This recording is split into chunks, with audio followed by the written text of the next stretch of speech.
Now let's talk about your expenses. Most people match their income with the level of expenses that they have, okay? Because they think that their income is linear, that they have to have a linear spend. And usually what people are trying to do is they're trying to showcase to the world their income level, right? So as your income grows, you want to portray that growth in a way that people validate you. This is normal behavior. Normal behavior, but it's not good behavior. So the average motherfucker who's a loser, right? And this isn't you because you're going to learn at a young age. Their expenses are right here. So what does that mean? That means that you have a slight room for error and a slight room for saving money, right? Remember, your money's linear. Look at how much room you have for error. You have very little room for error. And as we understand that your net worth, right, or the amount of money that you make as an entrepreneur isn't always steady, you could see dips like this, right? You could see stuff like this happen. Well, what happens in these pockets? And it's happened to me, right? Well, you're losing money. And what happens with expenses? Usually in life, it's extremely difficult in life to reduce your expenses. Just like we had the kid in the chat, right? Talking about they have a $700 car payment. Well, what are you going to do now? Now you have a fucking headache.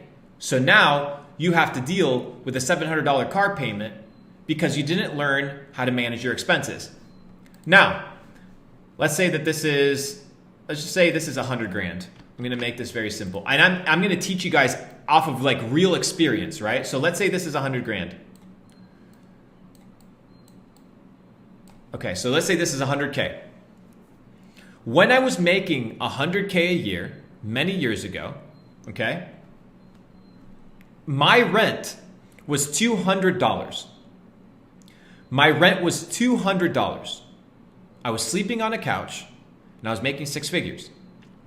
I was driving an old Volvo, okay, and I was staying up till 5 in the fucking morning with a job at 10 in the morning, working on my side hustle. But the point is, my expenses were fairly correlated. And then as soon as I hit 100 grand, my expenses reduced drastically. Why? Because I realized that I couldn't always count on making more money, but I could count on maintaining the money that I was making, right? And then what I could do was limit my expenses. So what's the difference between this guy and the first guy? Is that as time goes on and your income increases and your expenses stay the same, now you have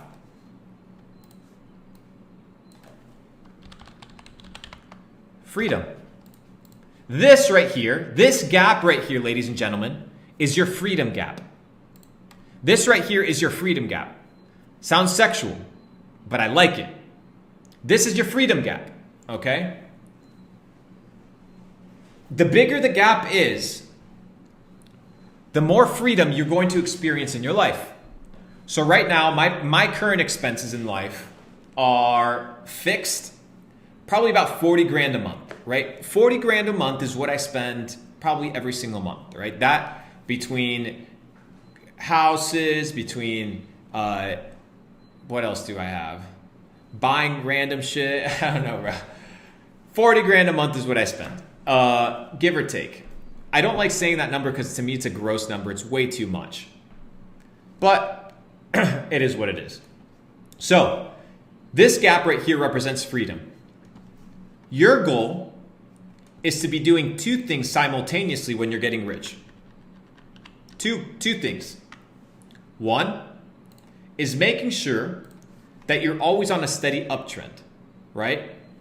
If you fall below, right? If you fall below, make sure that your expenses, right? We're going to do the red line, but I don't care. Make sure that your expenses give you enough wiggle room for risk. Okay?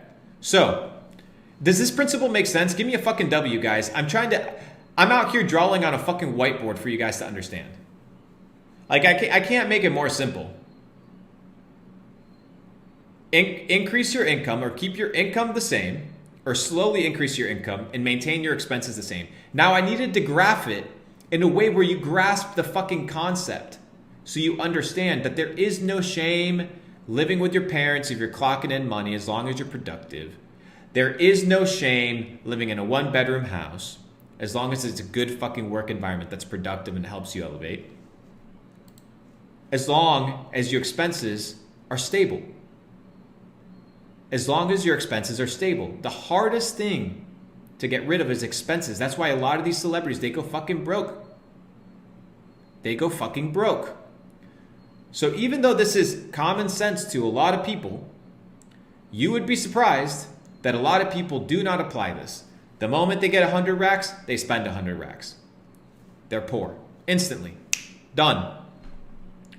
So this right here needs to be your measurement and your scale of life. And as you can tell, it's drawn in a slight uptrend. What does that mean? That means that your life quality does increase. But if God forbid, right, you are in a situation, ladies and gentlemen, where you're going up to 150K, boom, and your net worth bounces down 30%, or your income bounces down 30%, right? Then what happens? Look at all the fucking wiggle room. You're still living with freedom. So everybody that's waking up with anxiety, it's because they haven't figured this out. They haven't figured it out, that's why they're stressed.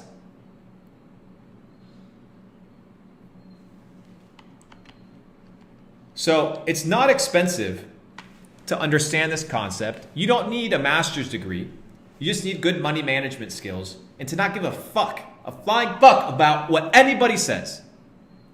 If you can crack this code, it's because it's a mental code, bro. It's you need to come to terms with the fact that you ain't gonna be flexing like everybody else when you're 21. You're gonna be sitting, you're gonna be grinding, and you're gonna be building a real fucking business and making real fucking money. That's the name of the game. So, this to me, ladies and gentlemen, is freedom. Now let's go to the situation that a lot of people live in. This is a situation that a lot of people live in. What is the situation? Well, it's the opposite. This is a situation that most people live in. Let's say they have their steady level of expenses, okay? And then they have their income. Most people don't know how to make money. And they get into fucking crazy debt. This right here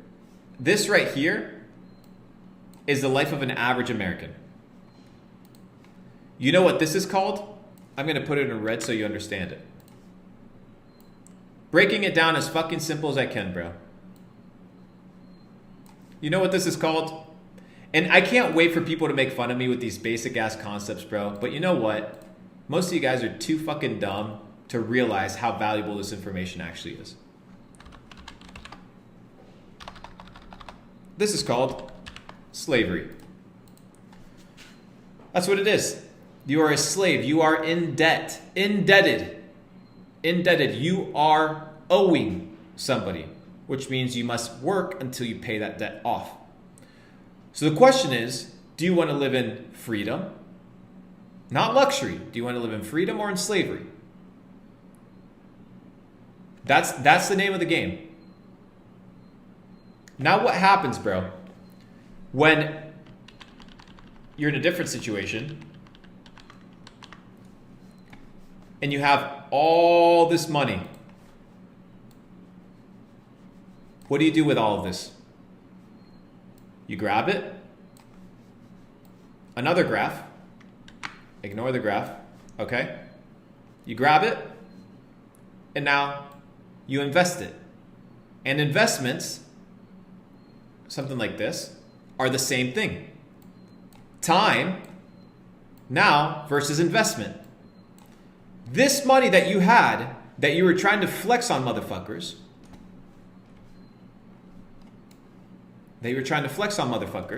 now you've turned this, okay, into investments over time. And here, ladies and gentlemen, is where the rich get wealthy. And that is the secret to wealth, bro. That is the secret to wealth in a very basic way, in a way that any peasant can understand. That's it. I hope you guys enjoyed the presentation. That's it.